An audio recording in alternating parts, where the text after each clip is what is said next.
I'm going to go ahead with the meeting beginning ritual. 起立，面向佛堂，参加三鞠躬、一鞠躬、再鞠躬、三鞠躬，参加各位点传世一鞠躬，开班一鞠躬，请坐下。Please be seated. And once again, as usual, good morning or afternoon or evening, wherever it is you happen to be at the moment. And welcome to the September the 16th installment of our study group. When I get on here every week, I always kind of scroll through the attendees list just to see who's here. And it does my old black heart a lot of good to see so many folks signed up and enjoying the study group with us. It is just, to me, it's always amazing that we're able to do this. If this had been 30 or 40 years ago, what we're doing right now would never have even been possible. And with the advances in technology and what have you that we've made, it's been wonderfully possible to do this. And the reach that this little study group has is actually pretty impressive when you consider that we have people from not only all over the country, but all over the world that are able to participate in this with us. Every week when I'm putting my notes together for my talks, I try to come up with a title that's going to be interesting and engaging and cause y'all to wonder maybe what it is that I'm going to say something about this week. Hopefully to get the creative and contemplative juices flowing, if you will. And this week is a reminder for a set of topics that I actually talk about with some degree of frequency. The reason I called it sleight of hand is because what I'm talking about this week are the illusions of this existence. These get incorporated into an awful lot of what I talk about because these illusions have a huge impact on our lives and on our perceptions of the world and the cosmos around us. And I've added one to the list, courtesy of my wonderful and incredibly spiritually attuned daughter, Samantha. So we now, instead of 3 illusions, have 4. And those are the illusions of power and ownership and control and now permanence. I think just by perusing the list, you can kind of understand and imagine where this is going. And I think without a lot of trouble, you may be able to surmise why I put this list together. But it's important from time to time to review the list and think about what the truth really is. As we go through our day-to-day lives, we behave and believe like we have power over the people and things and situations around us. We believe very frequently that we exercise some measure of influence over people and things, right? We think that because we are in some way special, because we have some form of authority, some source of influence that other people do not have, or that we have some knowledge that they don't possess, or some belief that is higher, mightier, or better in some way than theirs, that we should have influence and power over them, or over things and animals and this stuff in our lives. Power itself is an illusion. Power derives from the illusion of ownership. Okay, when we seek to exert power over people and things, it implies a measure of possession, if you will, that imbues us with authority that we otherwise might not have. But in the case of attempting to exert influence over other people, power never supplants choice, and power never supplants ideology or belief.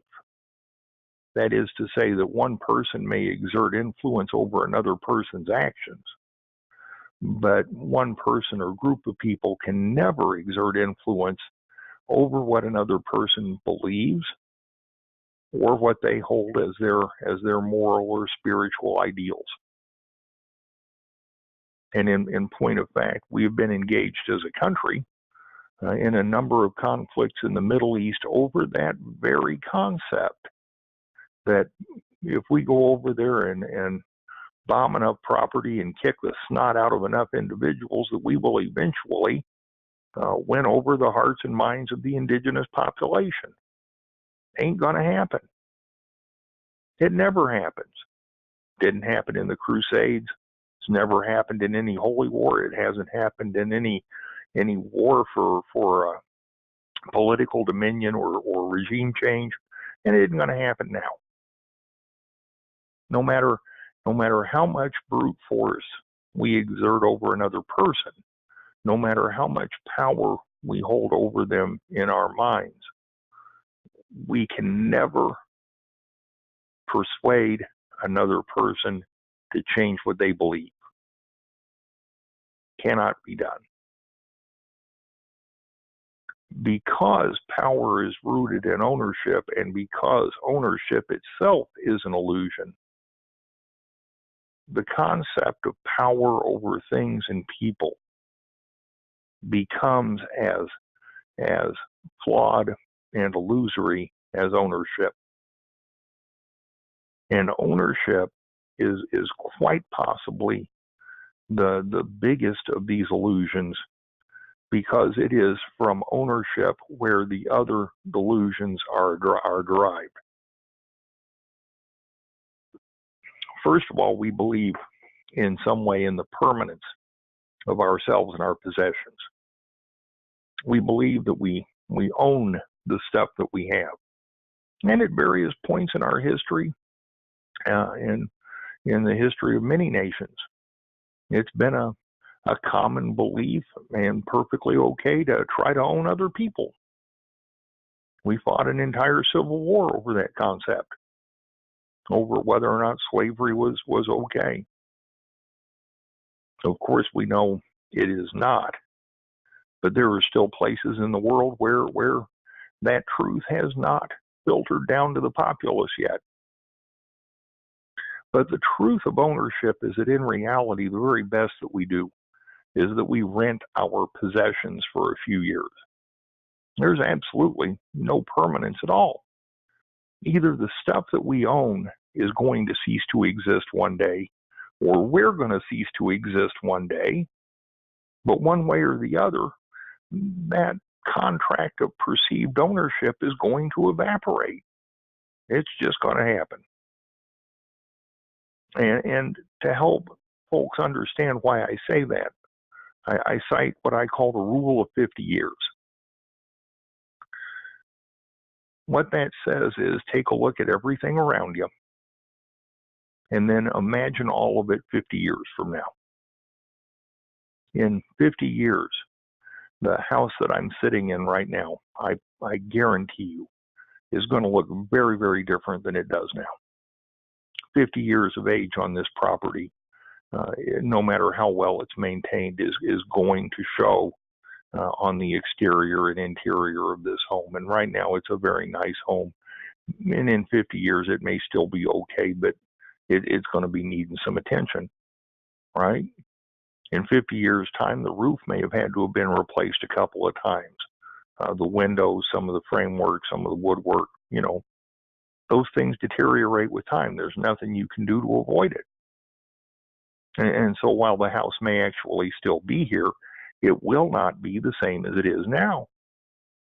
My Toyota Sienna van sitting in the driveway in 50 years' time is going to be a pile of rust somewhere, or maybe 25 dozen Pepsi cans or something. but it most assuredly will not be my Toyota van sitting in the driveway right now, because in 50 years' time, that vehicle is going to do what all metal does and decay into rust. Even myself, I'm 60 years old as we sit here today. To assume that I'm going to be here in 50 years is it borders on hubris. that I may live to be 110 years old, I find incomprehensible. I had a hard time believing I was going to make it to 60. And I'm virtually positive that this body of mine isn't going to run another 50. My children, my grandchildren, they'll still be here. Paige might be, my wife, but she's going to be close to 100 then, and I'm absolutely going to be gone. Nothing is permanent. If everything that you see around you isn't going to last 50 years, what in the devil makes you think it's going to last forever? That's why ownership is an illusion. We don't own this stuff. We can't keep this stuff. We cannot forestall the processes of aging and decay. Those things are natural phenomena that just occur in this life.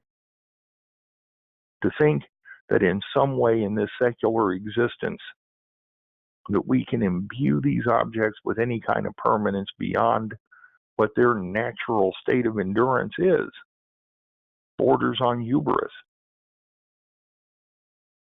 And yet we treat the stuff like it's actually important.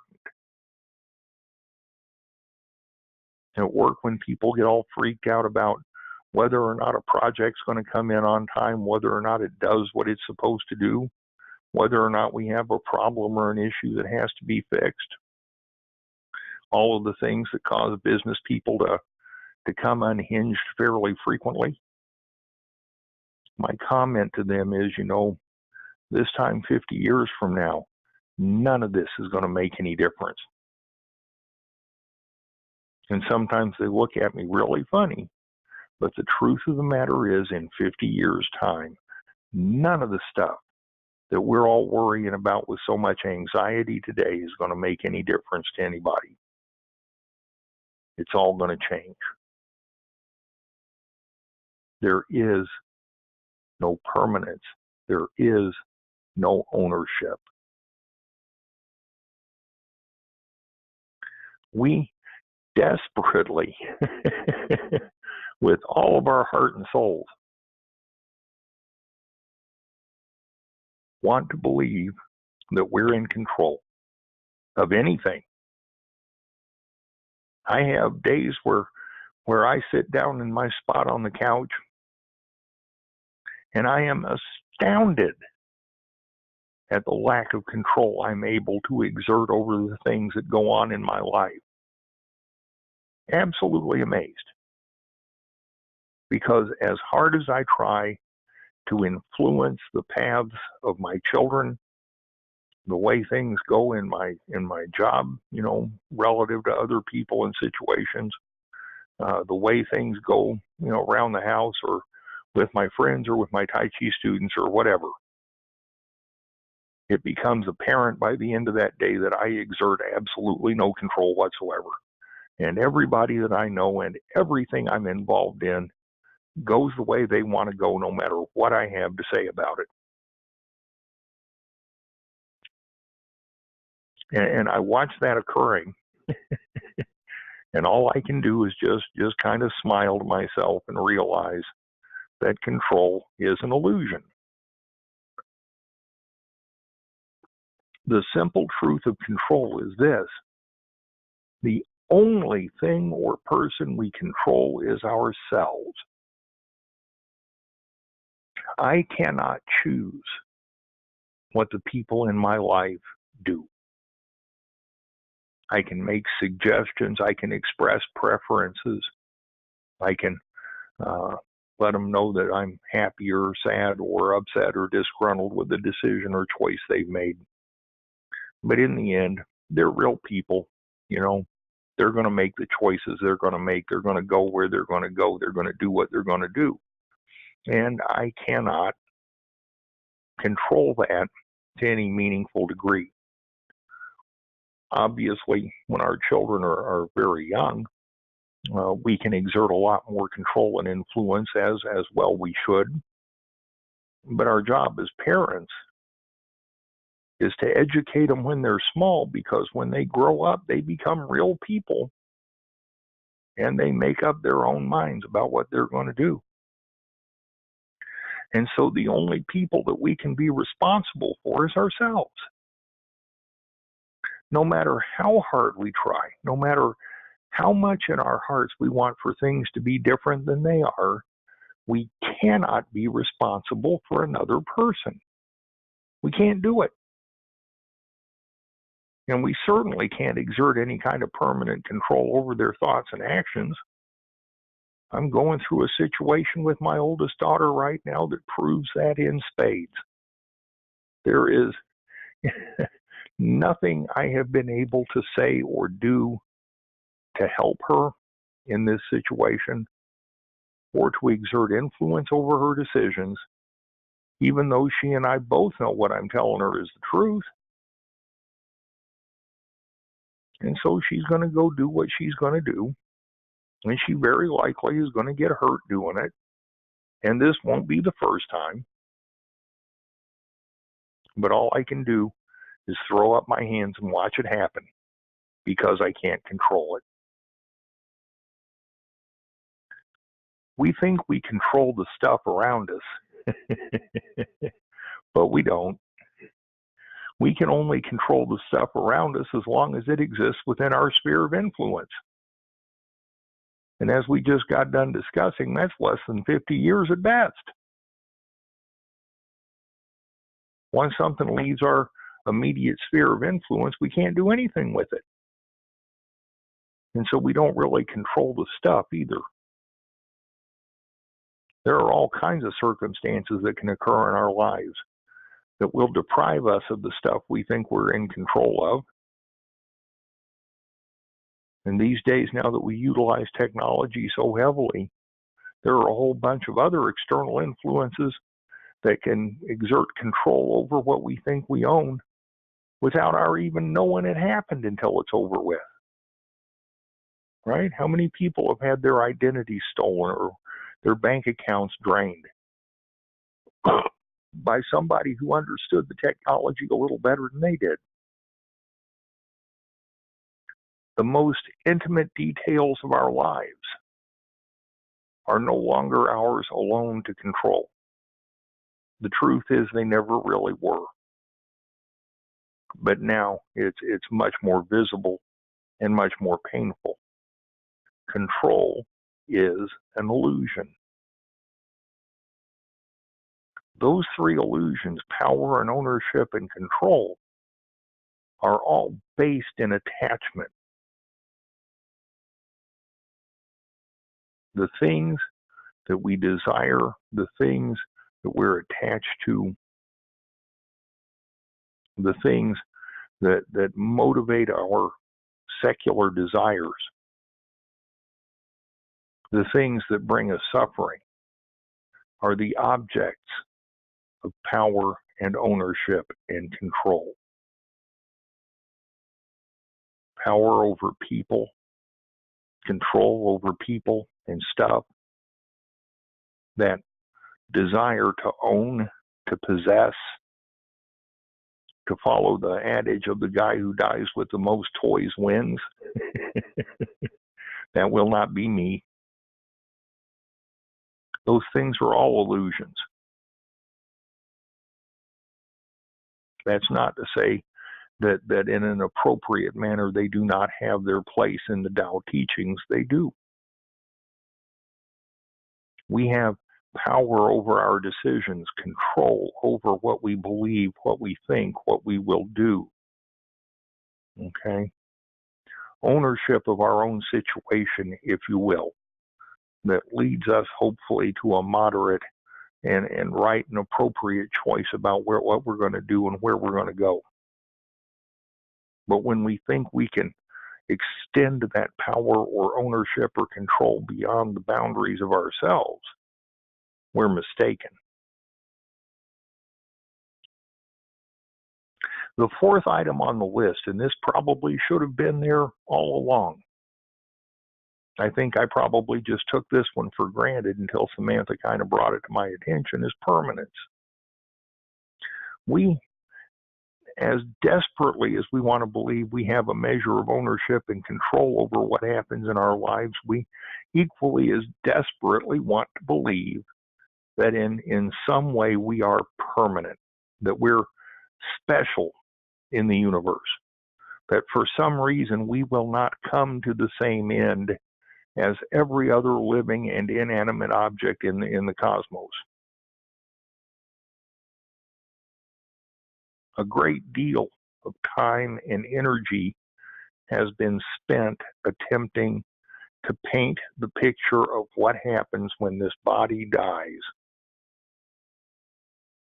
with an awful lot of people on an awful lot of various and sundry platforms decrying that they have a greater or lesser corner on the market for what that ultimate truth is.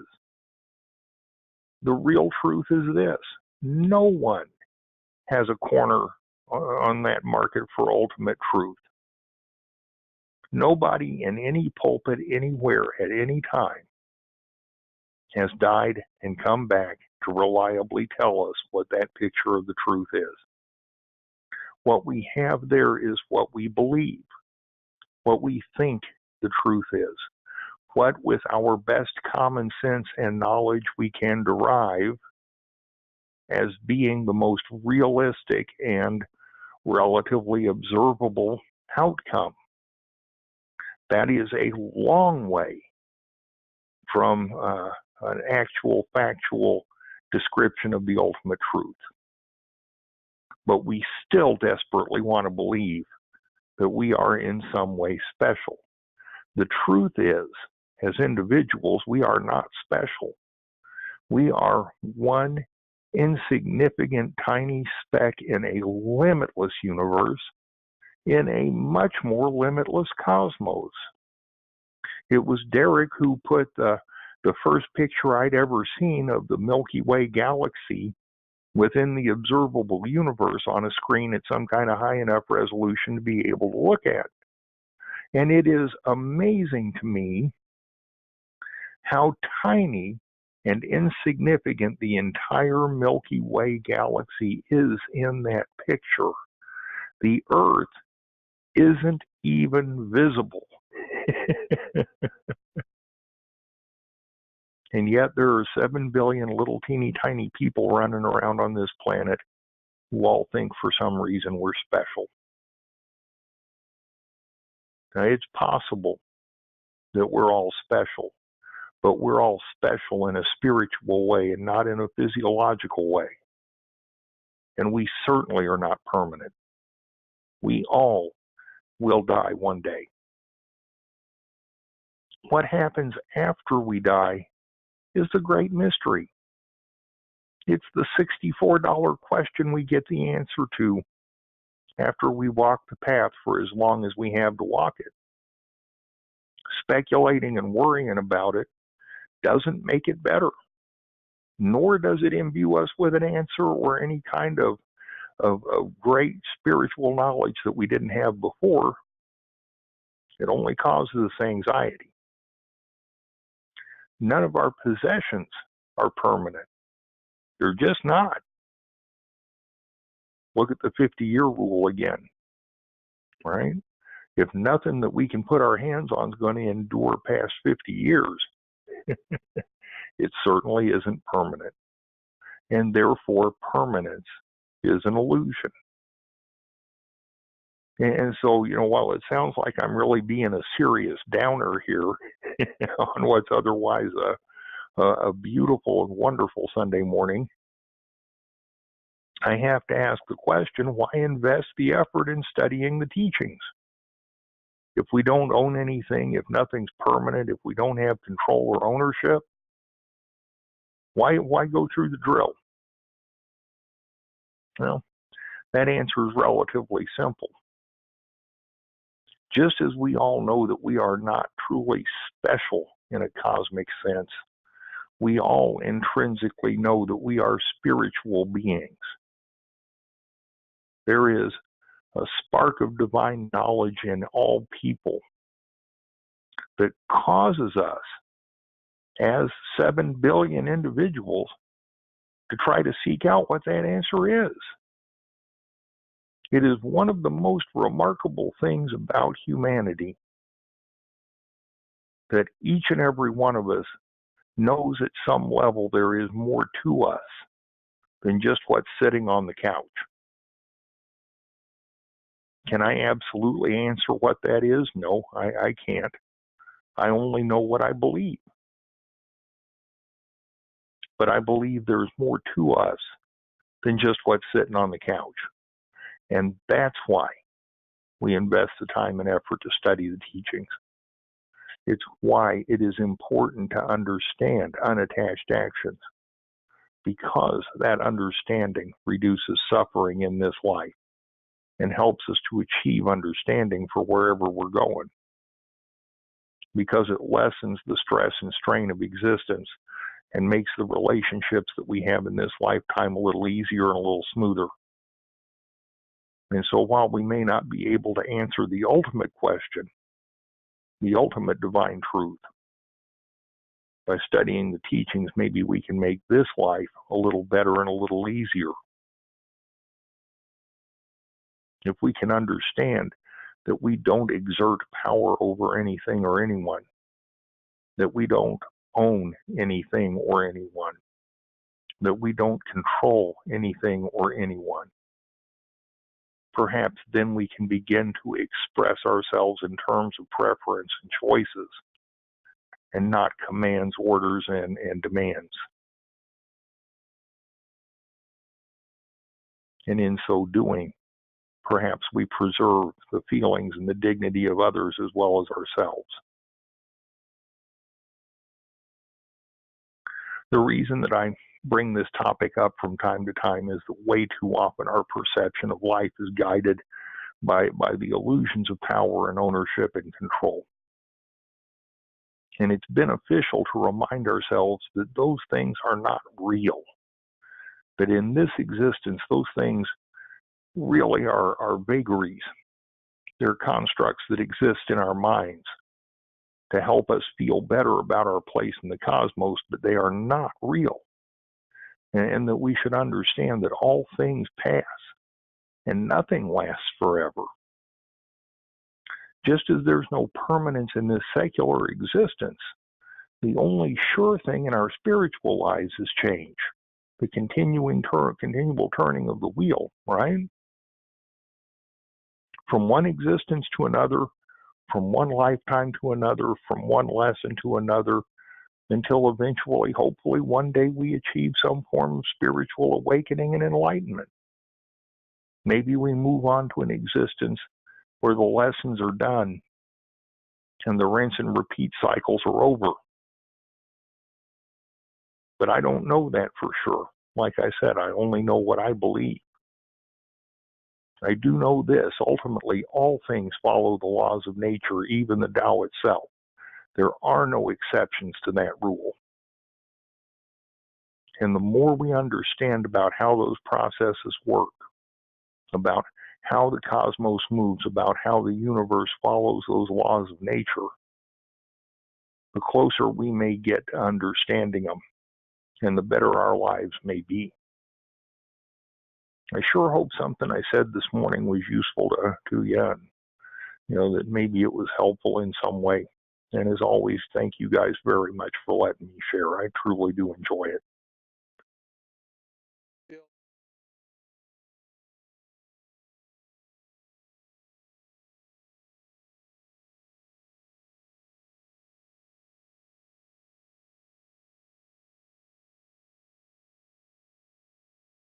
Let's go ahead and do the meeting ending ritual, everybody.